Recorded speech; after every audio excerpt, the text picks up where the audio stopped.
12장 1절로 11절 말씀. 요한복음 12장 1절로 11절 말씀. 제 여러분 교독합니다. 6월절 엿새 전에 예수께서 베다니에 이르시니 이곳은 예수께서 죽은 자 가운데 살리신 나사로가 있는 곳이라.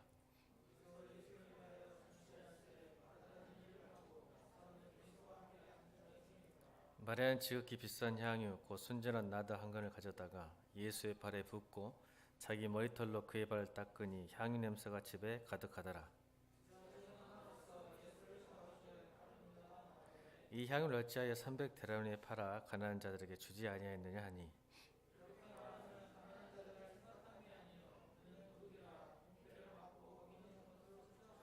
예수께서 이르시되 그를 가만히 두어 나의 장례날 위하여 그것을 간직하게 하라.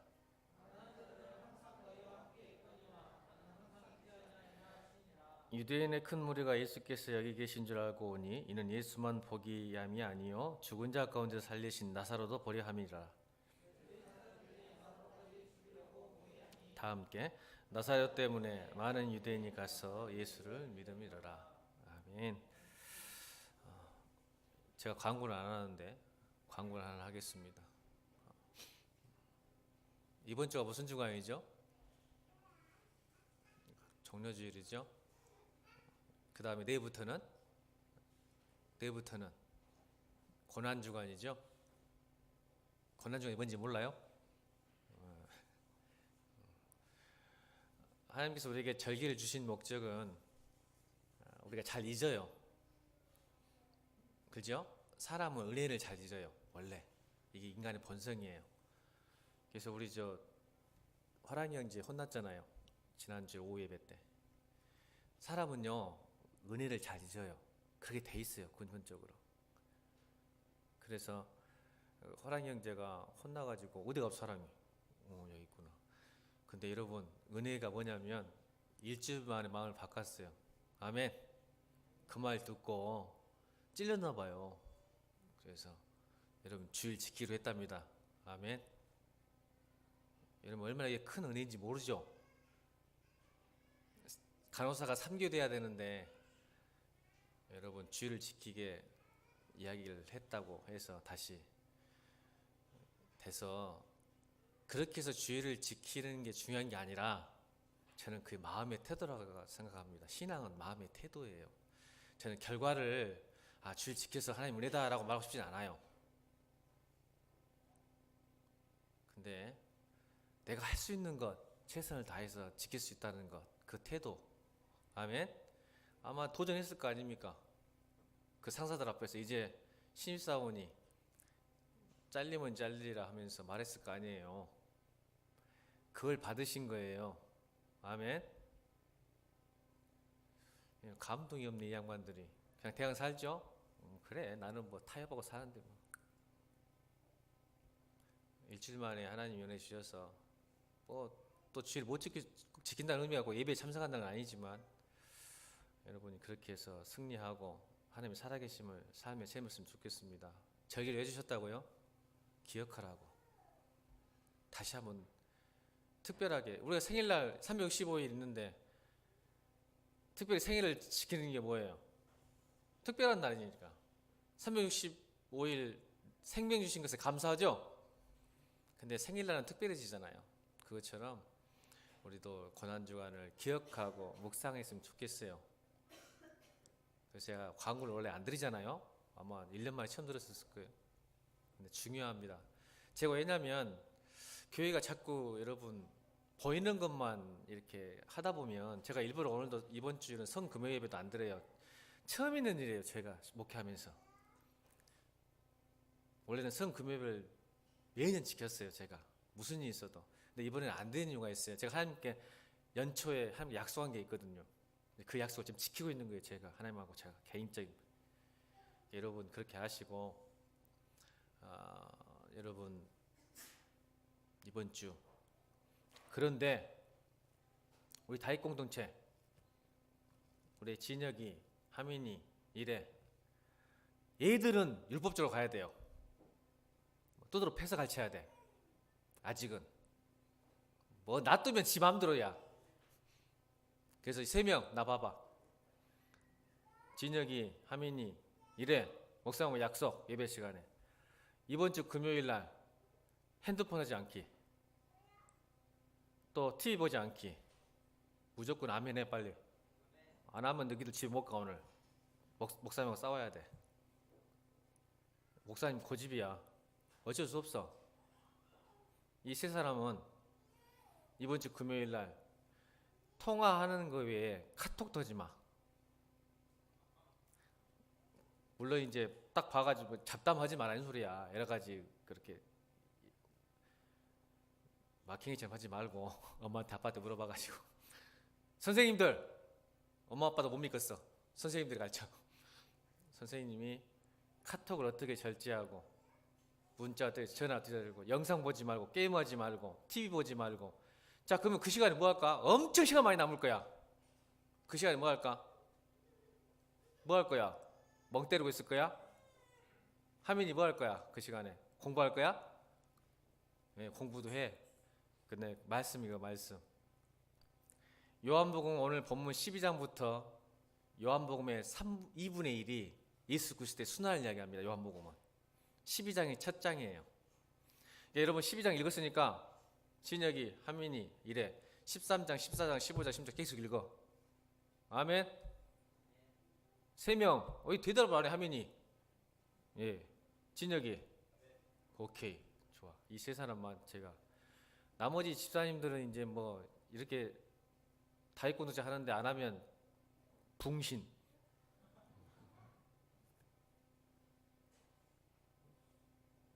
청년부 왜 다이콘도체를 두드러 패겠어? 정신 차리고 금요일만 해야 되겠어. 청년부는 무슨 뜻 알겠지? 이게 지혜로운 사람이야. 금요일 이 세 사람 우리 생활지침 한번 읽어봅시다. 이번 주 한 주간 시작. 아멘. 특별히 많이 있어요. 여러분 꼭 기억하셔서. 두 번째,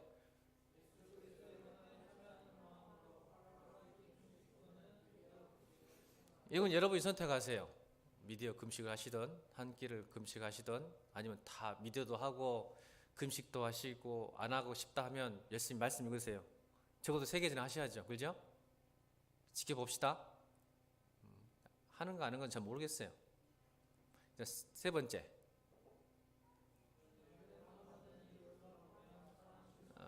짧은 기간이지만 할 수 있으면 하시고요. 안 하면 열심히 기도해 주세요. 특별히. 아멘. 직장생활 바쁘시니까 특별히 돌보실 사람은 빨리 돌보시기는 좋겠고, 그게 힘들면 기도 많이 해주길 바랍니다. 네 번째,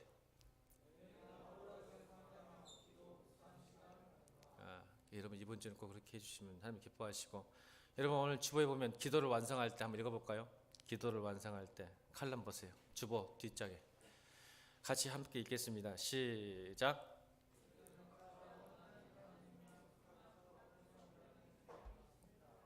원하는 하나님이란 들으시는 하나님을 의미합니다. 우리는 하나님이 항상 내게 귀 기울여 주시고 나의 기도를 언제나 들어주시는 분이길 기대하고 원합니다. 그래서 기도하는 시간을 소중하게 여기고 하나님이 기뻐하실 기도를 찾아야 합니다. 그런데 성경이 말씀하신 하나님은 살아계시고 인격적인 분이셔서 들으시는 분일 뿐 아니라 동시에 보시는 하나님이십니다. 하나님은 우리의 일상의 모든 모습을 보시는 분입니다. 가정에서 가족들과 얼마나 사랑하며 살아가는지, 일터에서 성실하고 정직하게 살아가는지, 공동체 안에서 소외된 이웃을 잘 돌보며 살아가는지 등의 모습을 보시는 것이죠. 그래서 하나님은 우리가 하는 기도의 내용과 우리 삶의 모습이 상반될 때 듣지 않으실 수도 있습니다. 사순절은 기도와 묵상의 절기인 동시에 우리 삶을 돌아보고 새롭게 변화하는 기간이기도 합니다. 기도한 대로 사는 거룩한 일상을 통해 우리의 기도를 완성할 때입니다. 기도의 완성, 들으시는 하나님이 아니라 보시는 하나님이세요. 이번 한 주간 360 해야 되지만 특별히 이번 한 주간 한번 승리하길 바랍니다. 옆에 사람 인사합니다. 예수 그리스도 안에서 십자가 안에서 승리하는 한 주 되시기 바랍니다. 아멘. 이제 말씀으로 들어가겠습니다. 요한복음은요, 아까 말씀하셨듯이 성경 자기 요한복음 2분의 1이 그리스도의 십자가와 부활에 대해서 설명했습니다. 굉장히 요한이 강조한 거죠. 또 특별히 요한은 시간별로, 날짜별로, 날씨별로까지 굉장히 의미를 둬서 가장 정확한 복음서 중에 가장 정확한 일정표가 있어요. 스케줄이 딱 맞아요. 다른 마가와 누가는 마태는 다른 의도로 이렇게 쏙쏙 집어넣고 빼고 했어요. 의도가 있기 때문에, 저자의 의도가 있기 때문에. 근데 요한은 처음부터 끝까지 시간별로 쭉 갑니다. 그러니까 여러분 아마 묵상할 때는 요한복음이 좋을 거예요. 그러니까 오늘 1절 보면 6월절 엿새 전이다. 이 말은 지금 몇 월일까요? 토요일이죠. 이렇게 시작 일자가 그 다음에 무슨 일이 일어나는지 13장에는 또 무슨 그 다음 주일 이제 그때는 주일이라는 개념이 없었으니까 일요일이라는 개념 월, 화, 수, 목, 금 이게 순서가 딱 정확해요. 그래서 여러분 묵상할 때는 특히 고난주간을 묵상할 때는 요한복음이 좀 시간적으로는 의미가 있는 것 같습니다. 그래서 요한은 의미를 둬요. 날짜에 대해서 굉장히 포커스를 두면 이유가 있어요. 왜요? 6월절 엿새 전이다. 이 말은 6월절은 뜻이 뭐죠? 여러분 구약의 패스오버를 기억해야죠. 6월절 엿새 전, 6월절 닷새 전 이렇게 길게 하는 이유는 예수 그리스도의 죽으심이 뭐가 관계 있다는 거죠? 6월절 관계 있다는 거예요. 그리스도의 양의 피. 그러니까 그 이제 제사를 양을 잡아야 돼. 6월절 무조건 이스라엘에서는 그 양의 제사가 언제 일어나죠? 이제 금요일에 진짜 양, 참 양. 한 번 죽으심으로 인간의 모든 인류의 모든 죄를 속죄할 수 있는 양이 죽으신다는 것을 강조하고 싶은 거예요. 그러면 오늘 이야기의 정황을 한번 살펴본다면 이 6월절도 있고 또 뭐 있죠? 오늘 이 요한복음 나오지 않지만 마가복음에는 이 오늘 이 장소의 이야기의 정황을 정확히 표현해요. 환경을. 요한복음은 말하지 않았어요. 이게 다른 점이죠. 자, 이 장소는 이 잔치하는 장소, 예수님과 식사하는 장소는 어디였을까요? 여러분 나사로가 나오고 마르다 마리아가 나오니까 그 집이다? 물론 베다니에 그런 일이 있었죠. 근데 여러분 놀랍게도 베다니에는 무슨 일이 있었죠? 문둥병자가 나았던 일이 있었어요. 누구죠? 시몬. 그러니까 이 배경은 장소는 이 마리아와 나사로 집이 아니라 마가복음에 나와요.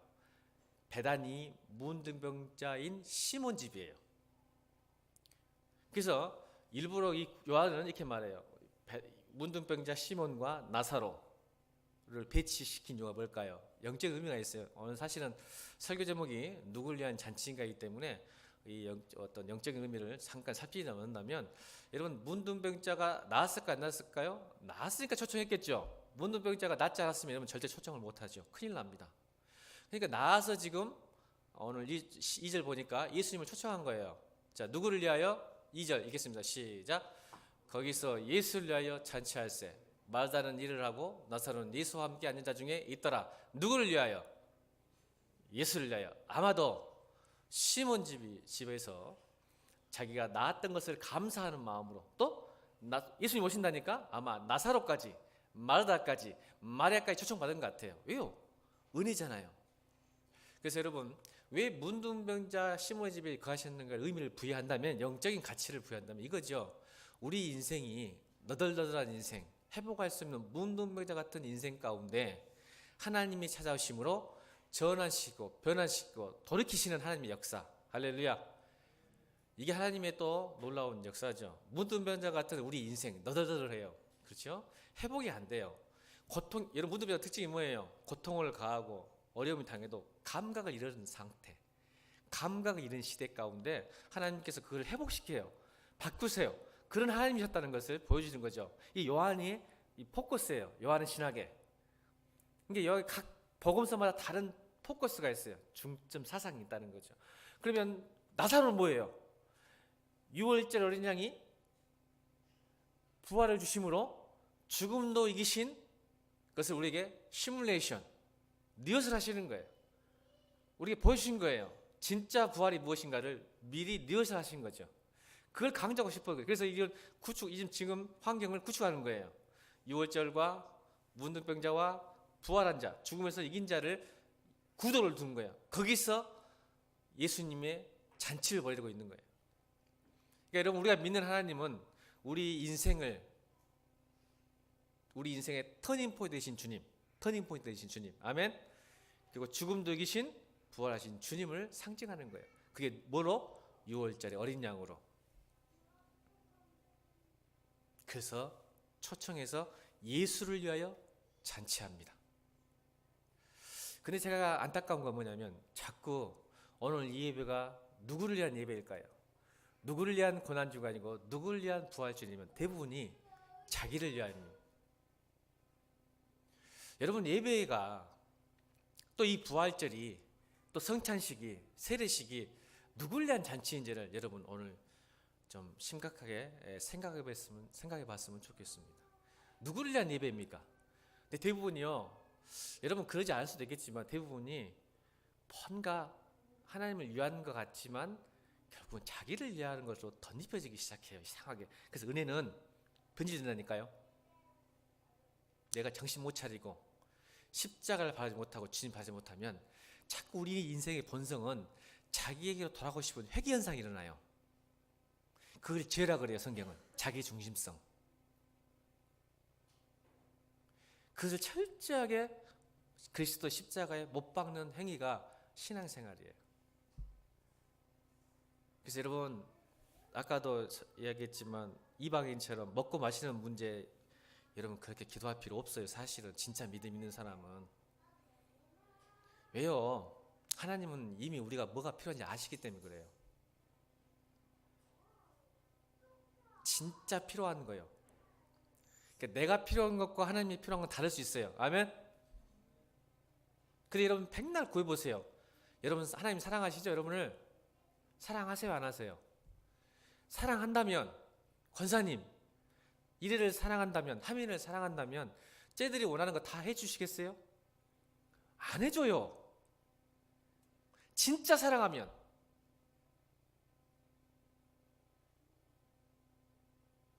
여러분 사랑을 오해하지 마세요. 내가 원하는 걸 주는 걸 사랑이라고. 여러분 내가 원하는 걸 준 사람은 좋아하겠죠. 근데 그 사람이 여러분을 사랑하지 않을 수 있어요. 사랑은 다른 거예요. 여러분이 구한다고 주는 게 사랑이 아니에요. 근데 우리는 착각에 빠져. 하나님을 날 사랑하시니까 내가 원하는 거 줘야 되는데 원하는 거 주지 않으면 삐져. 화가 나. 분노가 일어나. 아니요. 하나님의 사랑이 여러분을 지킬 줄 믿습니다. 여러분 백날 구해봐도 여러분 안 줍니다. 여러분이 그것 때문에 화가 된다면, 그것이 죄가 된다면 여러분 목숨 걸고 예수님께서 여러분을 안 줄 줄 믿습니다. 그게 사랑이에요. 두드러 팼어도 안 줍니다. 욕을 했어도 안 줍니다. 그런 하나님의 사랑을 믿으세요. 그러니까 내가 안전한 거예요, 주 안에서.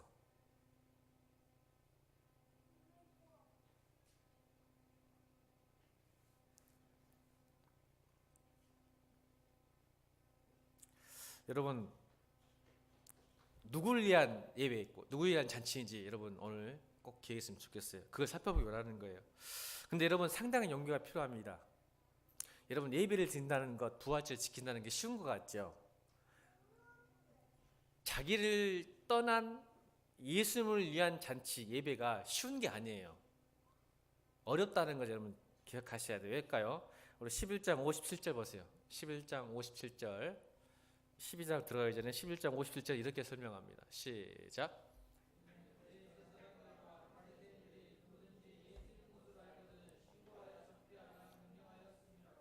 53절 읽겠습니다. 53절 시작.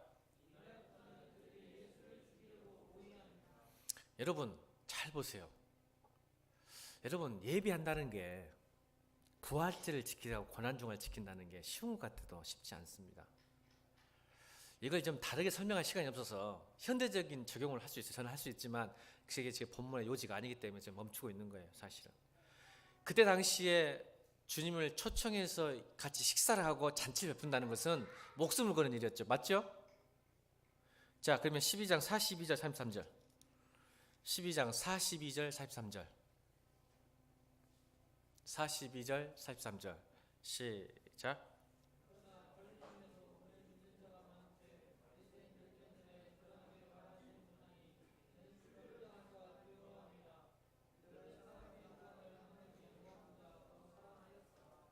여러분 쉽지가 않아요. 여러분 예배를 진정으로 신령과 진정으로 드린다는 게 쉬운 것 같지만 쉽지가 않아요. 왜요? 여러분도 지금 하나님 영광보다는 여러분의 영광을 찾고 있기 때문에 그렇습니다. 일주일 삶이 여러분 보세요. 한번 살펴보세요. 하나님 영광인지 여러분 영광인지 자녀의 영광인지.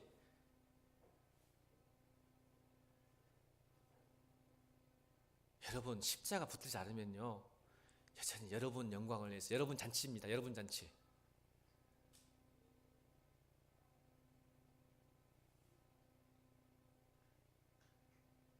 부활절이요. 심지어 부활절까지도 여러분 잔치예요. 예, 끝입니다. 끝.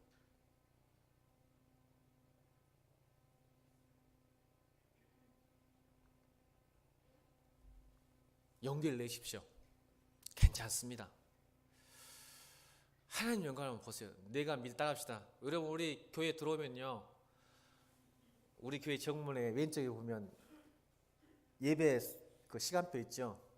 밑에다 쓴 성경 구절 한번 보신 적 있어요? 밑에 성경 구절.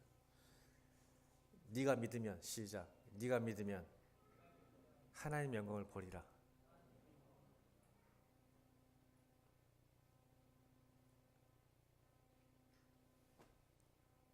여러분 한 주간 부활절 하나님 영광을 보기를 주님으로 축원합니다.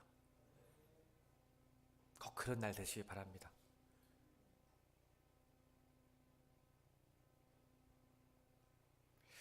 여러분 이 이야기는 너무 많이 알기 때문에 제가 이야기의 정황은 말하지 않겠는데, 놀라운 사실은 이 잔치 가운데 누구를 위한 잔치인지 가운데 우리 하민이가 나중에 이거 그림을 그리면 명함이야. 명함. 그렇죠. 금방 성경을 열심히 읽으면 또 하나님 쓰셔. 나는 12장을 딱 보는데 하민이 갑자기 떠올랐어. 야, 그림을 그린다면 명함이 극명하게 대비된 그림이에요. 이게 빛과 어둠이 함께 있는 공존하는 그림이 오늘 그림이야. 그림으로 그린다면 그러겠지. 왜 그런지 한번 잘 들어봐. 그림 그린 사람이 이게 지혜가 있어야 돼.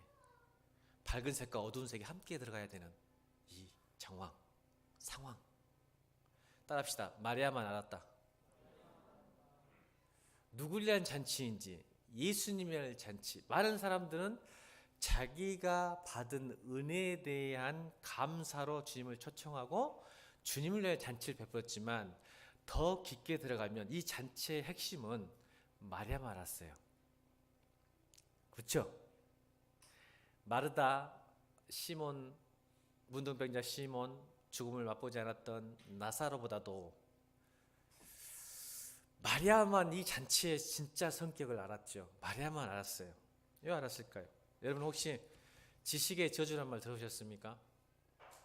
여러분 지식의 저주라는 게 있어요. 여러분 전문가일수록 실수가 많아요. 왜요? 자기가 잘 안다고 생각하기 때문에. 왜 바리새인들과 종교 서기관들이, 대제사장들이 주님을 못 알아봤을까요?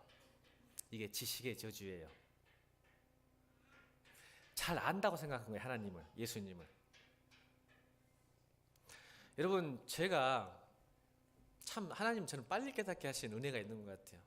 저는요 운동권이었다니까요. 운동권이었어요. 운동권인데 제가 지식의 저주를 빨리 깨달았어요. 따라합시다. 너무 뻔한 지식사회. 제가 대학교 때 깨달았는데 좀 너무 빨리 깨달은 것 같아요. 운동권을 하다 보니까 너무 뻔한 지식사회. 너무나 많은, 따라합시다. 너무나 많은 분석과 방법과 구실. 또 따라합니다. 너무나 적은 실천과 모범. 이게 지식사회의 허구예요. 목사님이 그걸 어떻게 표현할까요? 저는 이미 표현해놨어요. 저는 쉽게 가르쳐 드릴까요? 이래야. 진혁아, 공부 열심히 하는 게 좋아 안 좋아? 진혁이 열심히 공부하는 게 좋아 안 좋아? 안 좋아? 좋아? 이래는?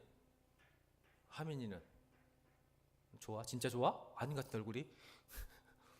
화랑이는? 여러분 공부 뭐든지 열심히 하는 건 좋다는 거 다 압니다. 그죠? 자 그러니까 우리 열심히 공부하자 구호를 외쳐요. 그죠? 좋다고 아니까. 여기까지가 지식사회예요. 여러분 성도들이 특징이 여기서 예수님 좋은 거 모르는 거 아니에요. 구원이 좋은 거 다 알아요. 예수님 누군지 알아요. 그래서 외치는 거예요. 구호를 외치는 거야. 이렇게 합시다, 저렇게 합시다 하는데 뭐가 없어요. 여러분, 진짜 열심히 공부하는 것과 비교할 수도 없는 거죠. 뭐예요? 너무나 적은 실천과 모범이 없어요. 말은 많이 하고 생각도 많이 하고 분석도 많이 하고 구실과 핑계는 많은데 하지 않아요. 너무나 뻔한 지식사회. 이게 지식의 저주예요. 여러분, 예수님 너무 많이 말라가지 말고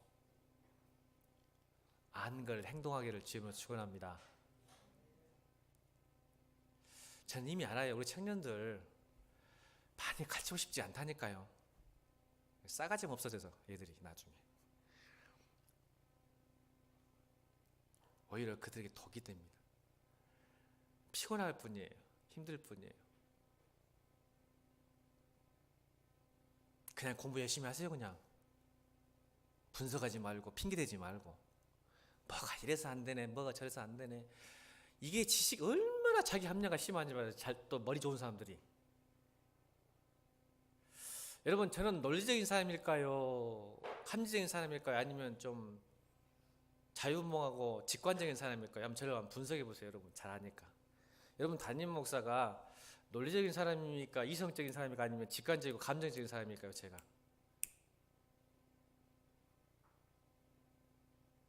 빨리 분석해 보세요. 여러분, 잘 알잖아. 머리가 좋은 사람들이잖아요. 대표 누구 시킬까? 동호가 거기 시켰어. 동호. 눈 맞기 싫어가지고 거기 시켰어. 자, 동호. 목사님은 논리적이고 이성적인 사람이야? 직관적이고 공감적인 사람이야? 예? 권사님, 저는 어떤 사람 같아요? 목사님 보기에 저 인간이 좀 냉철한 것 같아요? 따뜻한 사람 같아요? 역시 은혜가 있어. 우리 권사님한테는. 그래요. 저기 나를 사랑한다는 뜻이에요.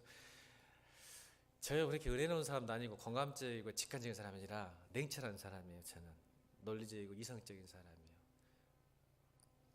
살아보면 알아요. 그죠?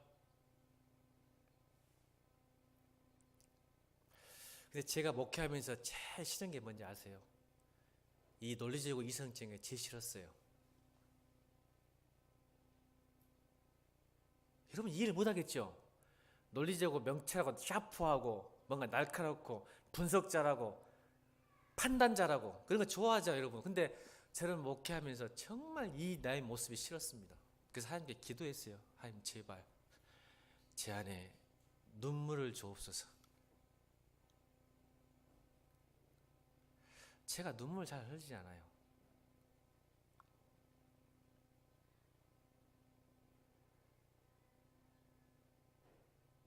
냉철해요. 저는 위기가 오면요, 굉장히 더 냉철한 사람 중 하나입니다. 머리가 잘 굴러가요. 이게 너무 싫었어요. 왜요? 그것이 하나님께로 가는 최대의 방해였습니다. 하나님을 신뢰하는 게 아니라 하나님을 이해하려고 하니까 그랬어요. 제가. 여러분, 다시 말합니다. 신앙은 이해하는 게 아니라 믿는 겁니다. 신뢰하는 겁니다. 자꾸 내가 이해하려고 그래요.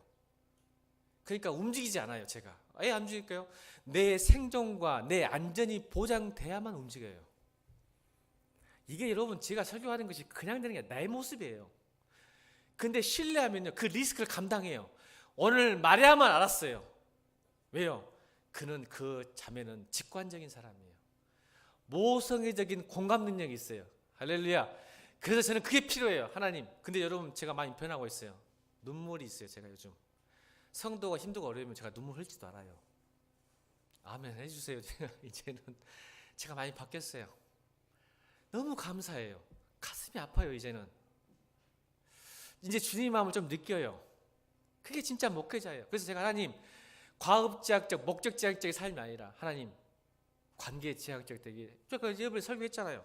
제가 제일 존경하고 부러워하는 내 동기 하나 있다고. 저렇게 됐으면 좋겠다. 관계지향적이고 공감적이고 직관적이어서 예수님이 아프면 나도 아프고, 예수님이 기쁘면 나도 기뻐할 수 있고, 예수님이 하고 싶은 거 내가 하고 싶어하고, 예수님이 싫어하는 거 내가 싫어할 수 있는 내게 공감 능력, 모성애적인 공감 능력. 그래서 자매들이 예수님 곁에 많이 있는 거예요. 형제들은 그게 힘들어. 구조적으로, 아니 여러분이 잘못하는 게 아니라 형제들은 구조적으로 그래, 구조적으로. 근데 여러분 꼭 자매들이라 그러지 않습니다. 자매라서 또 그런 거진 않아요. 또 이거 다른 거예요. 이게 성격이. 여러분 이 공감 능력이, 이 모성이적 공감 능력과 직관 능력이, 여러분 저는 고민해봤어요. 그래서 예수님이 왜 이렇게 실수를 많이 하는 베드로를 좋아하셨을까? 직관 능력이 강했기 때문에 그래요. 그냥 하라면 해보래요. 실수도 많았어요.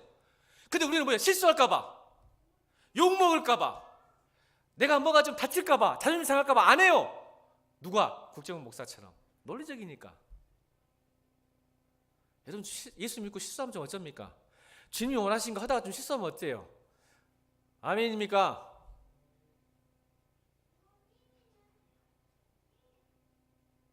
좀 못하면 어때요? 저 받겠다니까요. 옛날에는 뒤지게 뚜둑했는데 예수 안 그래요. 내가 그러니까 괜찮아요. 주님이 하고 싶은 거, 내가 실수하다, 베드로는 자꾸 실수하고 넘어지고 일어서고 넘어지고 실수하고. 아멘. 그래서 예수님이 정말 좋아했던 거 같아요. 사다이라는 소리 들었음에도 불구하고 나중에는 결국 그 이름 위에 반석에 교회를 세우시잖아요. 저는 우리 교회 성도들 이 부활주일날 이 마리아만 왜 알았을까요? 두 가지예요. 말씀 듣는 태도, 잘 아시죠? 말씀 듣는 태도. 여러분 뭐 굳이 말 안 해도 되죠? 마리아. 저는 마르다가 말씀을 듣는 태도가 없다고 생각해요. 저는 마리아도 좋아요. 여러분 열심히 봉사해야 돼요. 교회는 마리아가 있어야 돼요. 교회는. 근데 마리아가 알았던 건 뭐죠? 말씀 듣는 태도. 저는 말씀을 듣는 태도가 곧 하나님을 대한 태도라고 믿습니다. 이 말은 설교 시간에 앉아서 열심히 듣는다는 그 태도를 의미하지 않아요. 말씀을 듣는 태도는 여러분 삶에서 완성됩니다. 아멘. 오늘 우리 칼럼 읽었잖아. 기도가 완성되는 것은 기도 많이 한다는 게 완성되는 게 아니라 말씀 듣는 태도랑 오해하면 또 안 돼요. 설교 시간에 여러분 열심히 노트한다고 해서 말씀을 잘 듣는 태도 그 말을 하고 싶지 않다는 거예요. 지금 오해하지 마세요. 설교 시간에 열심히 적으면 뭐해? 그 말씀을 듣는 태도로 삶을 어떻게 살아가냐가 중요하지. 말했잖아요. 저질러야지. 말씀을 들었으면 저지고 실수하고 무너지고 깨질 수 있지만 하나님은 그걸 좋아하신다고. 그래서 여러분 하나님은 연약 따릅시다. 하나님은 연약한 사람을 도우시나 교만한 사람은 멀리하신다. 돕지 않으신다. 저에게 철학이에요. 하나님은 연약하고 부족하면 반드시 도와주십니다. 근데 교만하면 절대 안 도와주십니다. 쓰지도 않아요. 교만이 뭔지 아세요? 뭔지 아세요? 뭐 잘난 척이 교만인지 아세요? 아니요. 말씀 앞에서 무시하고 배척하는 행동이 교만이에요. 잘난 척하는 게 교만이라고 생각하지 마세요. 왜냐하면 보세요. 마리아만 왔다니까요. 그렇게 들었어요. 여러분 가이사 빌립보에서 예수님이 자기의 죽으심과 부활하심을 제자들에게 가르쳐줬어요? 안 가르쳐줬어요? 가르쳐줬어요? 안 가르쳐줬어요? 뜬금없이 지금 예수님이 십자가에 돌아가셨어요? 뜬금없이? 아니요. 수도 없이 말씀하셨어요. 내가 온 것은 말이다. 제자들아 내가 온 것은 십자가에 죽으러 왔지 내가 너희들한테 군사적, 정치적, 경제적으로 뭔가 회복시키려고 온 거 아니다. 나 곧 죽어야 되니까 그거 준비해라. 안 들어요. 권사님 나중에 뭐 어떻게 생겼어? 그 말 안 듣고 지 혼자 교만함이 뭐예요? 누가 크냐? 이게 우리 현실이라니까. 지식의 저주라니까. 예수님 십자가 죽으셔야 되는데 거기서 뭐하고 있냐면 싸움나고 있어. 누가 크냐? 일단은 베드로 형님은 영의정하시오. 요한과 야고보가 싸우는 거예요. 내가 자의정하려니까 너는 우의정이라. 이러고 싸우고 앉아있는 거예요. 서로 싸우고 있는 거예요. 못 알아요. 하나님의 마음을 몰라. 그래서 다 도망갔잖아. 예수님 십자가 앞에서. 맞죠? 다 도망갔어요. 다시 따라합시다. 마리아만 알았다. 여러분 대제사장들이, 서기관들이 예수님을 죽이려 하겠을까요? 여러분 고민해 본 적 있으세요? 왜 제사장들이 예수님을 죽이려 하셨을까요? 자기의 무능력함이 드러나기 때문에 그런 거예요. 여러분 저 보세요. 자기가 믿었던 예수님, 자기가 공부했던 지식의 하나님이 내 삶에 실제로 나타나지 않아요. 머리로는 알고 있는데 하나님이 내 삶에 전혀 안 나타나. 근데 예수님은 여러분 하나님을 모르는 게 아니야. 종교 지도자들이 다 알았어. 여러분 예수님이 아기로 오신 것도 누가 알았어? 누가 알았어? 서기관도 지도자 다 알았다니까. 근데 지금까지 종교인들은 특징은 내가 아는 것이 실제로 복음이 삶으로 나타나지 않은데 예수님은 모든 삶의 순간순간이 하나님의 말씀이 이루어져. 아멘. 그러니까 자신들이 믿고 가르쳤던 것이 무능력으로 드러나는 거야. 그러니까 빛으로 들어오신 어둠의 반응, 거짓 선지자와 거짓 종교인들의 반응. 머리로는 몽땅 알고 있는데 삶에는 아무것도 나타나지 않는 복음. 그게 나타나기 시작하거든. 그러니까 그들의 어둠의 반응은 뭐예요? 죽이는 거였어요. 이 말은 여러분 오늘 21세기로 바꿔볼까요? 하나님, 더 이상 내 삶에 들어오지 마세요. 예수님이 내 삶에 들어오면 내 인생을 재구성하시거든요. 난 이대로 좋아요. 이 상태가 좋은데 괜히 오셔서 저를 흔들지 마세요. 지금이 제일 좋은 상태예요. 그냥 괜히 들어오지 마세요. 들어와서 힘들게 하지 마세요. 예수님의 음성을 애써 무시하고 배척이요. 왜요? 예수의 음성이 내 삶을 진동시키거든요. 나를 움직이게 하거든요. 지금 이대로가 좋은데, 난 지금 안전한데, 괜찮은데 피곤하게 만들지 마세요. 하나님. 여러분은 지금 예수님을 십자가에 못 박거나 무시하거나 배척 안 한다고 생각하시죠? 아니요. 여러분 지금 무시하고 배척하세요. 왜냐하면 지금 그냥 좋거든요. 지금 상태가. 우리의 본성은 지금 그대로가 좋은데 왜 자꾸 와셔서 나를 흔드시는 거예요? 근데 기득권을 가졌던 유대 종교자들은 나를 괴롭게 하지 말라는 거야. 왜? 자기가 가르치고 안단 말이야. 아는데 굳이 와가지고 막. 여러분 예수님 왜 죽으신지 아시죠? 3대 기적 때문에 그래요. 38년 된 베데스다 연못에서 안전병이 일으킨 사건과 나면서부터 눈먼 소경을 눈을 뜨고 나사로를 살린 이 세 가지 때문에 다 죽어요. 왜요? 이거는 누구만 할 수 있는 거예요. 하나님만 할 수 있는 건데 이게 되거든요. 여러분 삶에 문둥병자 같은 여러분 삶에 하나님은 여러분을 회복시킨다니까요. 복음은. 근데 이것을 못 믿는 거야. 근데 지금 예수가 그걸 하고 있거든. 안전병이 일어나고 눈먼 자가 눈을 뜨고 죽음이 부활하거든.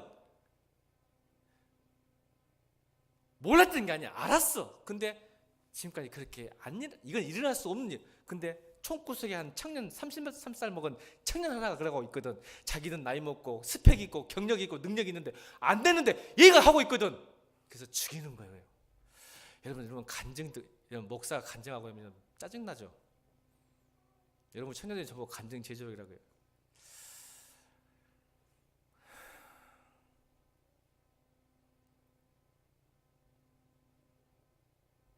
목사님은 저런 것 같은데 왜 난 안 될까? 그럼 여러분 그것이 하나님에 대한 갈급함으로 나올까요? 아니면 목사님을 미워하게 될까요? 나는 복을 못 받고 은혜를 못 받는데 왜 저 사람만 복 받고 은혜 받는가? 기분 좋을까요? 나쁠까요? 권사님, 나쁘답니다. 아멘입니다. 이게 우리 모습인 거예요. 나도 예수 믿는데 내가 얼마나 헌신했는데 11조 드리고 하루에 3번씩 기도하고 헌신했는데 저 사람은 대강대강 사는 것 같고 죄지고 사건 같은데 저 사람은 복 받고 은혜 받고 왜 나는 이렇게 안 주시냐고. 여러분 이게 어둠의 반응이에요. 빛으로 오신 예수님이 어둠에 주신 반응 죽이는 거예요. 여러분 죽임이 뭐로 나타난 거예요? 예수님 여러분 안 죽일 거예요. 말씀을 무시하고 배척하는 걸로 죽입니다.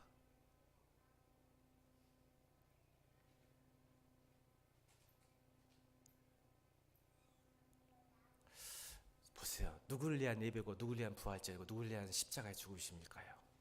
누구를 위한 은혜일까요? 여러분 은혜 받는 게 나를 위한 잔치가 아닙니까? 지금 여러분 은혜 받는 것도 복 받는 것도.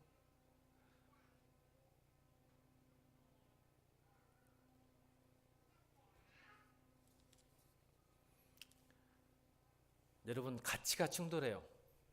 마리아 알았어요. 근데 가치가 충돌하죠. 어떤 충돌이 일어나죠? 자, 읽겠습니다. 3절과 4절, 5절 읽겠습니다. 3절, 4절, 5절 시작.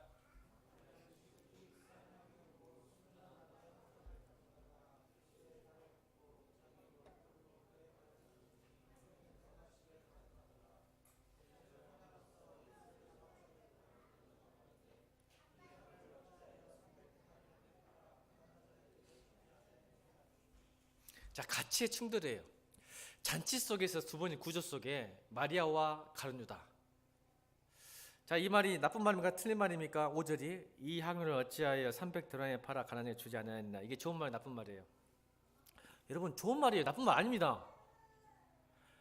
6절에 그 마음이 나쁜 거지. 5절은 예수님도 이 땅에 오셔서 가난한 자를 구해 주셨죠.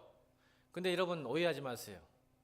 이 땅에 오신 이사야나 마태나 마가노는 가난한 자를 위하여 무엇을 오셨다고 성경이 이야기하죠? 이건 마리아만 안 거예요. 이게 지금 가룟 유다 지자들도 모르는 거야. 자, 보죠. 이 가치의 충돌이에요. 우리의 가치의 충돌. 자, 여러분 성경을 정확히 보면 가난한 자를 위해 오셨어요. 고아와 가부를 위해서. 맞죠? 근데 가난한과 고아와 가난한 자를 무엇 때문에 오신 거죠? 이사야에서 가난한 자에게 돈을 주시려고? 가난한 자에게 복지를 주시려고? 가난한 자에게 복음을 전하러 오신 거예요. 그래서 제가 말했잖아요. 우리의 육체의 질병을 고쳐주시는 게 아니라 죄를 용서하러 오셨다고. 근데 이 가치의 충돌이에요. 왜냐하면 이 휴머니즘, 동정심, 자비, 이게 보편적인 정의와 가치예요. 이게 예수 믿는 사람의 가치와 충돌하기 시작합니다. 여러분 6절 보지 말고 5장까지는 굉장히 좋은 휴머니즘이에요. 근데 왜 교회는 휴머니즘이 아니냐면 이게 달라요. 세상에 많은 정의와 교회가 많은 정의가 달라요. 근데 여러분 교회가 세속화되면 세상의 정의가 교회에 들어와 버리는 거예요. 오늘 여러분 정립하는 거예요. 왜 우리만의 잔치가 되는지. 교회도 우리만의 잔치가 될 수 있어요. 예수님의 잔치가, 예수님 위한 잔치가 아니라 우리만의 잔치. 이 휴머니즘 다시 돌아갑니다.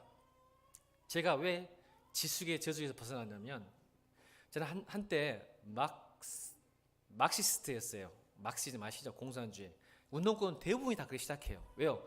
이 보편적 가치와 정의가 너무 좋으니까.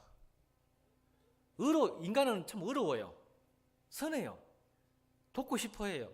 다 휴머즘이 있어요. 근데 성경이 말하는 정의와 세상이 말하는 가치가 틀려. 자, 예를 들어볼게요. 마이클 샌달의 정의란 무엇인가 유명했죠, 한때. 작년에 청년을 다 읽혔어요. 그래서 제가 설명하지 않았어요. 이유가 있어요. 성경의 정의와 마이클 샌달이 말하는 정의를 제가 오늘 분석해 드릴게요. 하버드 대학교 제일 유명한 사람이에요.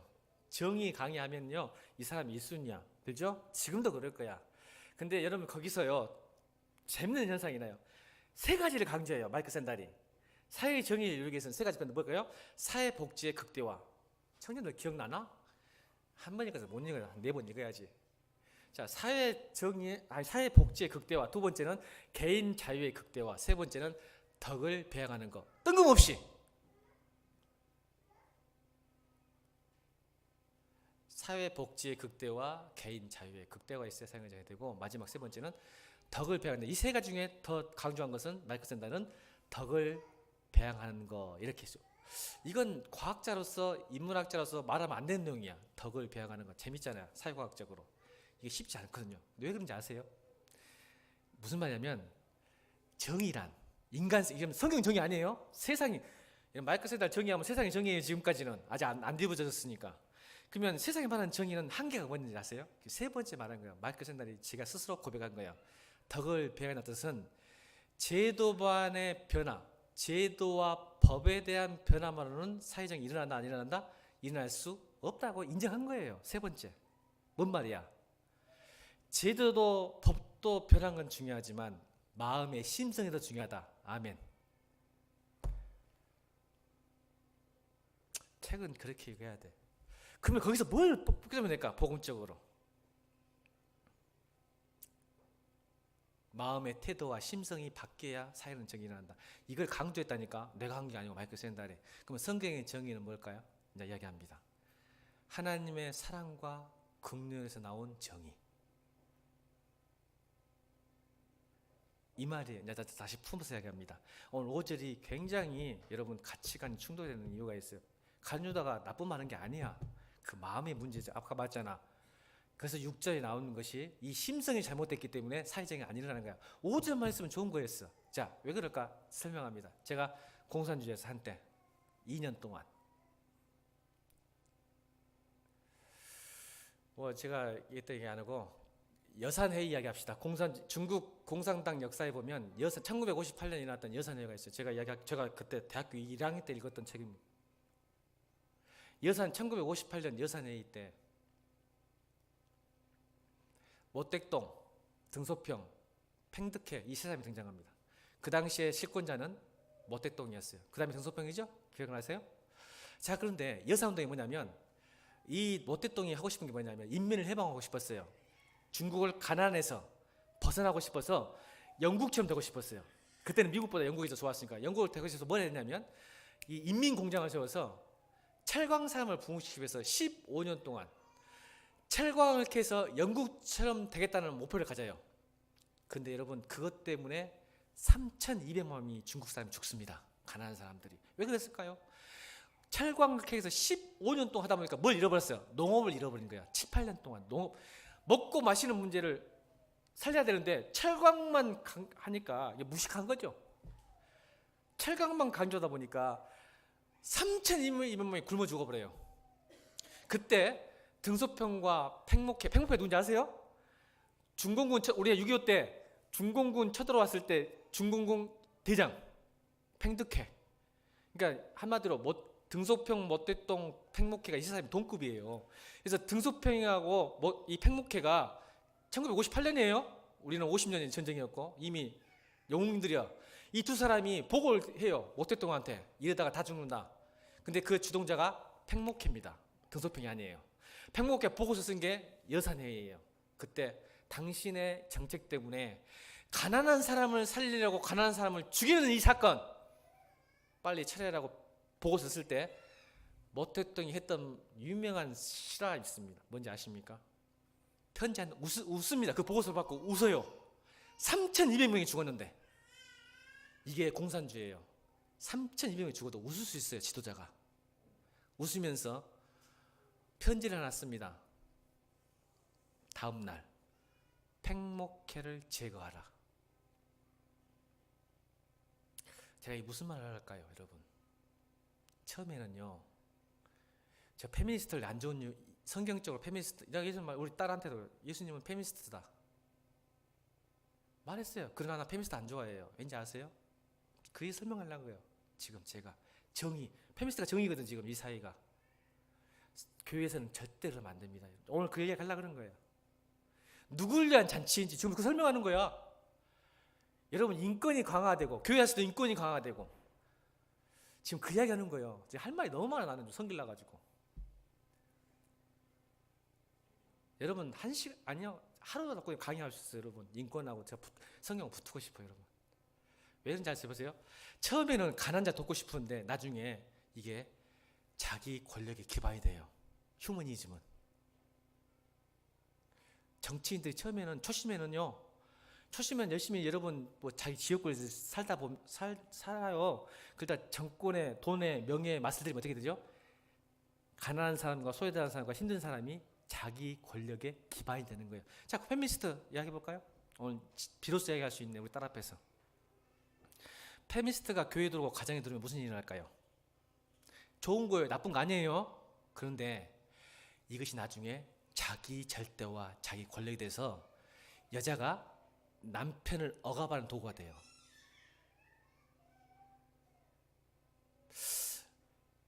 나쁘다는 게 아닌데 여러분 오해하면 이제 이야기한다. 이제 이야기하면 좀 기다리세요. 이야기할게요. 자, 왜냐면 이게 변질이 되기 시작하는 거예요. 처음에는 좋아요. 변질이 돼요. 그래서 우리 딸도 급진적 페미니스트는 싫어한다고 하더라고. 그건 맞는 말이야. 짜증나지? 들어보면. 자, 보세요. 자, 이게 어떻게 변질하냐면 처음엔 좋았다가 여러분 교회는 남녀 간에 평등해요. 아멘. 이미 예수님이 2000년에 다 하셨어. 굳이 페미니스트 할 필요 없어. 우리 형제들 이렇게 못 사니까 문제였지 뭐. 맞지? 복음은 이미 페미니스트요. 근데 우리가 그렇게 못 살아서 그랬지. 자, 그러면 어떻게 돼? 자기 권력이 왜 돼? 은혜가 변질돼. 좋았던 것이. 정치인들이 변하는 거예요. 교회도 처음에는 그렇게 좋게 시작했다가, 그러니까 목회도 어떻게 될까? 권사님, 목사가 변질해야 될까? 전도하고 가난하고 돕고 도왔다가 뭐가 없으니까 목사가 하나님의 사랑과 긍휼이 내 안에 흐르지 않으면, 그것이 빠지고 정의와 목회가 되면 성도를 목회의 수단으로 삼는 거예요. 그래서 큰 교회가 타락하는 거야. 처음부터 안 그랬어, 목사님들이. 미안한 이야기지만. 근데 뭐가 없었어? 하나님의 사랑과 긍휼이 흐르지 않는 거예요. 그러니까 페미니스트도, 우리 자매님들 페미니스트 하세요. 그런데 이게 무슨 뜻이냐면, 어려운 말 쓸게요. 항구적인 영속성이 사라져버려. 아멘. 그게 은혜야.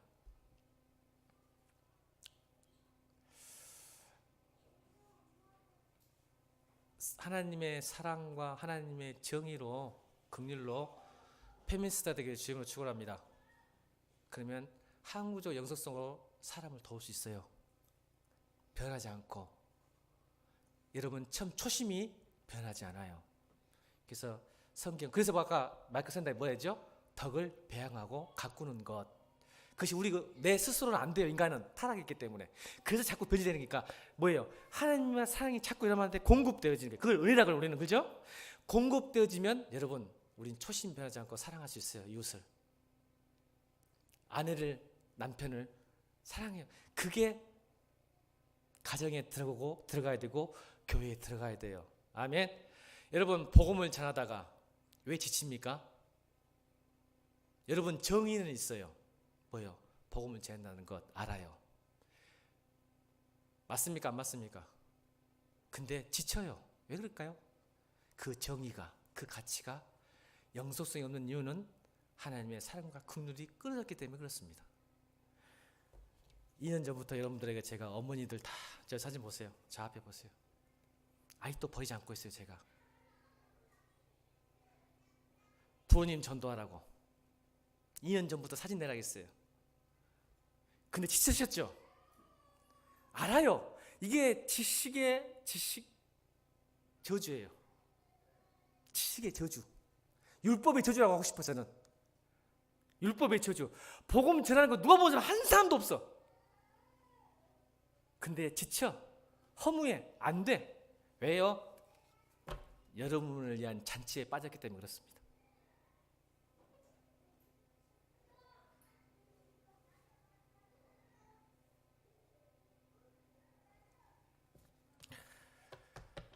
설교를 많이 주면 꼭 다 못 하거든요. 뭐 시간이 너무 지났어. 결론입니다.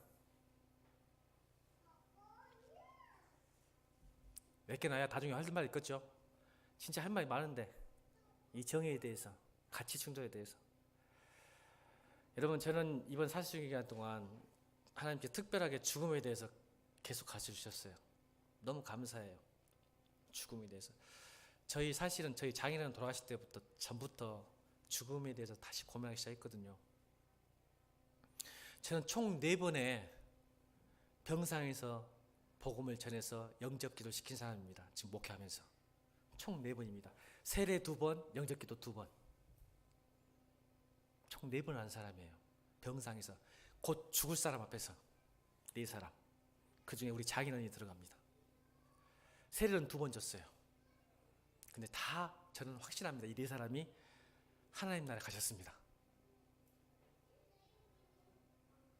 근데 유독이 우리 장인어른에 대해서 시작했는데 이런 생각했어요. 제가 참 우리 집사람한테 미안하고 하나님 앞에 미안해요. 여러분 저 같은 실수 않기를 주님으로 축원합니다. 부탁드립니다. 제가 우리 자기는 영접하셨다니까요. 얼굴들 안 믿는 얼굴들이네. 전 평안해요. 근데 여러분 내가 좀 더 우리 자기는을 더 열심히 복음을 전해서 예수 믿게 해서 봉사하게 했더라면, 보세요. 가치의 충돌이에요.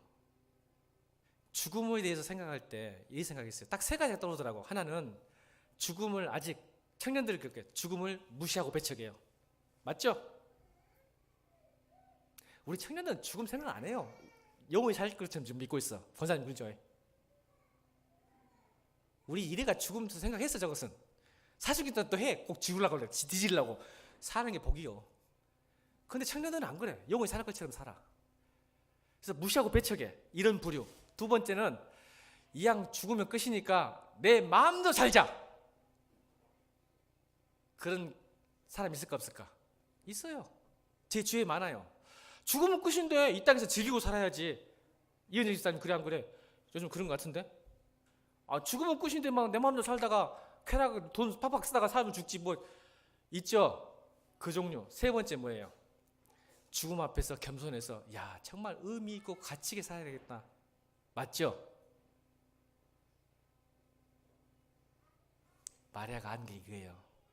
왜 300도라는 여러분 생수병 짠 거 0.5리터예요.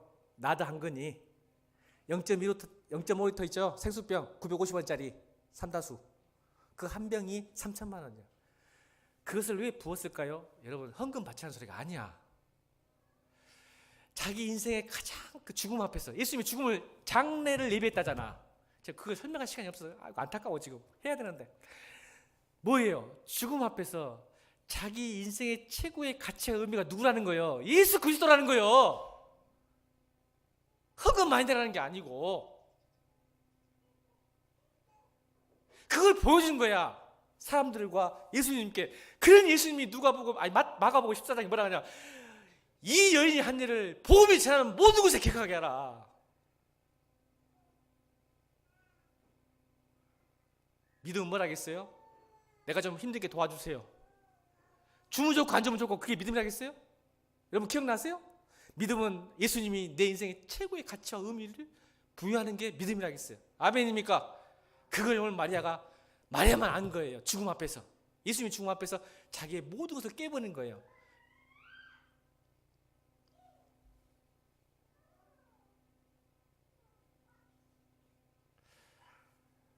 여러분 저 간증이 하나 또 생겼는데 어떨까요? 여러분 저 죽이지 마세요. 저희 아버지 안 나오시죠? 2주가 지났는데도 관심이 없네. 아버님이 담도암 걸리셨어요. 담도암. 암 중에 암이에요. 수술해도 3년을 못 넘깁니다. 퍼센티지가.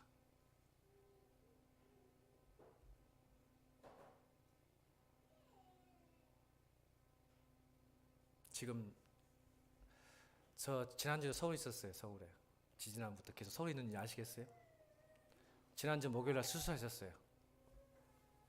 지금 굉장히 고통스러워하십니다. 근데 지금 주일 때문에 내려온 거예요. 사실은 엄청 힘드세요.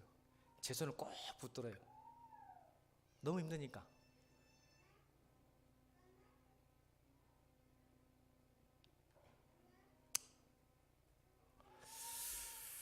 저 간장할 거 많아요. 하나님 또 간장을 주셨어요. 신기하게 하나님 축복하셨어요. 근데 제가 여러분 참 못난 아들이 뭔지 아세요? 그때마다 아버지 지금 이 마음 절대 변하시면 안 됩니다. 고통스러워 있는 지금 아버지한테 그런 말이에요. 제가 말이 아니라 아버지가 하나님을 굉장히 찬양하고 하나님을 은혜에 감사하고 있어요 지금. 근데 저는 두려운 게 뭔지 아세요? 우리 아버님 나중에 이제 정신 바짝 차리면 변해요. 은혜가 변질돼서 내가 잘나서 그럴까 봐서. 기가 막힌 하나님의 타이밍과 은혜가 있습니다. 지금 우리 아버지한테는. 오늘 이기정 집사님과 박수 집사 안 오셨는데 아산병원에 가신 분은 알아요. 그런 지난주 목요일에 검사 받아서 일주일 만에 모든 게 다 끝나버렸어요. 권사님. 있을 수 없는 이야기예요. 사실은. 지난주 목요일날 딱 검사 받았는데 암 판정 받고 일주일 만에 검사와 판독이 다 되고 수술 다 끝내버렸어요. 하나님께서. 아산병원 입원만 해도 한 달 40일 걸려요. 입원만 그냥. 근데 하나님 이게 아버님이 아시더라고. 이게 하나님 은혜구나. 근데 이게 변질 안 됐으면 좋겠어요. 나중에 아버지를 위한 잔치가 되지 않길 바랍니다. 저는 모르겠어요. 아버님이 생명이 어떻게 될지 모르겠지만 이번 이 은혜가 우리 아버지에게는 굉장히 놀라운 하나님을 더 알아가는 참 기가 막혀요. 어떻게 이렇게 사용하셔서 하나님의 우리 자식들과 우리 아버지의 마음을 변화시키고 계시는지 경험하시는 거예요. 하나님. 또 경험했어요. 얼마나 고통이 많이 심하니까 아버지가요, 너희 새끼야, 우리 자기는 돌아가실 때가 똑같아요. 너희 새끼야, 목사가 돼가지고 아버지한테 기도 안 해준다고 아파 죽겠는데 웃고 있냐, 쪼개고 있다고 막 그러면서 성질 화가 나니까 아프시니까. 그러면 제가 어때요? 그때서 비로소 기도를 요청하세요. 그럼 제가 손 잡고 안수 기도하면요, 그때 주무세요. 권사님. 신기하게 그 아픈 가운데도 이거 또 해, 또 기도해, 또 자. 내가 도망쳐 세 번째 안 될 것 같아서 믿음이 없어가지고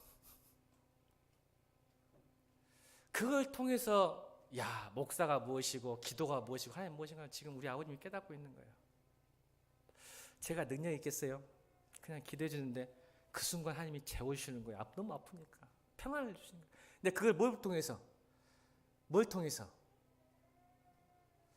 자, 결론이에요. 나사로가 왜 부활했을까요? 왜 이렇게 은혜를 주실까요? 우리에게 하나님은 왜 우리에게 은혜를 주시고 나사로를 살리시고 눈뜬 자를 눈을 뜨게 하실까요? 오늘 11절이 그 답이에요. 11절. 자, 11절 시작. 12장 11절 시작.